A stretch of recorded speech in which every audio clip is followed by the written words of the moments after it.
തിരുവനന്തപുരം മാറനല്ലൂരിൽ അങ്കണവാടിയിൽ വീണ കുഞ്ഞിന്റെ നില ഗുരുതരം.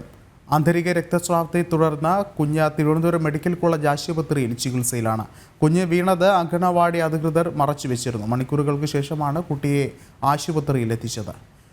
കൂടുതൽ വിവരങ്ങളുമായി രശ്മി കാർത്തിക ചേർന്നുണ്ട്. രശ്മി, എപ്പോഴാണ് സംഭവം ഉണ്ടാകുന്നത്?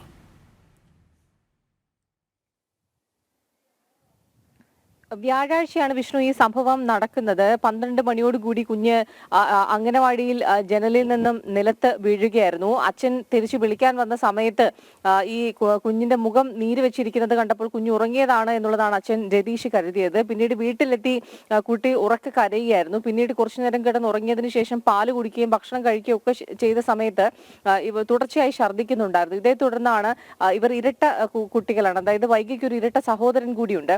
ആ കുട്ടിയാണ് പറഞ്ഞത് ഇത്തരത്തിൽ വീണു എന്നുള്ളൊരു കാര്യം. അവർക്ക് 3 വയസ്സ് മാത്രമാണ് ഈ കുട്ടികൾക്കുള്ളത്. അതുകൊണ്ട് വ്യക്തമായ കാര്യങ്ങൾ പറയാൻ ഇവർക്ക് അറിയില്ല. തുടർന്നാണ് അമ്മ സിന്ധു അംഗനവാടിയിലെ ടീച്ചറെ വിളിച്ച് കാര്യം തിരക്കുന്നത്. അപ്പോൾ ടീച്ചർ പറഞ്ഞത് ഇത്തരത്തിൽ കുട്ടി വീണ കാര്യം പറയാൻ മറന്നുപോയി എന്നുള്ളതാണ്. ഒരിക്കലും ഒരു ടീച്ചറുടെ ഭാഗത്തു നിന്നും ഉണ്ടാകാൻ പാടില്ലാത്ത മറുപടിയാണ് അധ്യാപികയുടെ ഭാഗത്തു നിന്നും ഉണ്ടായത്. ഇത്തരത്തിൽ കുട്ടികൾ വീഴുകയാണെങ്കിൽ ആ വിവരം കൃത്യമായി തന്നെ രക്ഷിതാക്കളെ അറിയിക്കേണ്ടത് ഉത്തരവാദിത്തമാണ്. ഏതായാലും പിന്നീട് കുട്ടിയെ ഈ വിവരം അറിയാൻ ഏറെ വൈകി. പിന്നീട് ഇപ്പോൾ തിരുവനന്തപുരം മെഡിക്കൽ കോളേജിലാണ് കുട്ടി ചികിത്സയിലുള്ളത്.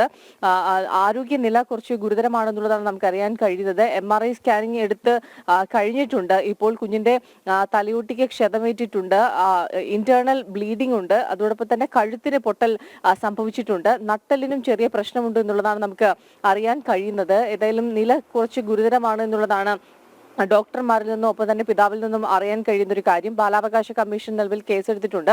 പോലീസിനും പരാതി നൽകും എന്നുള്ളതാണ് അച്ഛൻ രതീഷ് ജനം ടിവിയോട് പറഞ്ഞത്. ഏതായാലും ഇത്തരത്തിലുള്ള വീഴ്ചകൾ എന്തെങ്കിലും ഉണ്ടാവുകയാണെങ്കിൽ അത് ആ സമയത്ത് തന്നെ രക്ഷിതാക്കളെ അറിയിക്കാനുള്ള ഒരു ഉത്തരവാദിത്തം ഈ ടീച്ചർമാരുടെ ഭാഗത്തു നിന്നുണ്ടാകണം. വിളിച്ചപ്പോൾ തന്നെ അത് പറയാൻ മറന്നുപോയി എന്നുള്ളൊരു മറുപടിയാണ് ഈ അധ്യാപികയുടെ ഭാഗത്തു നിന്നും ഉണ്ടായത്. വിഷ്ണു.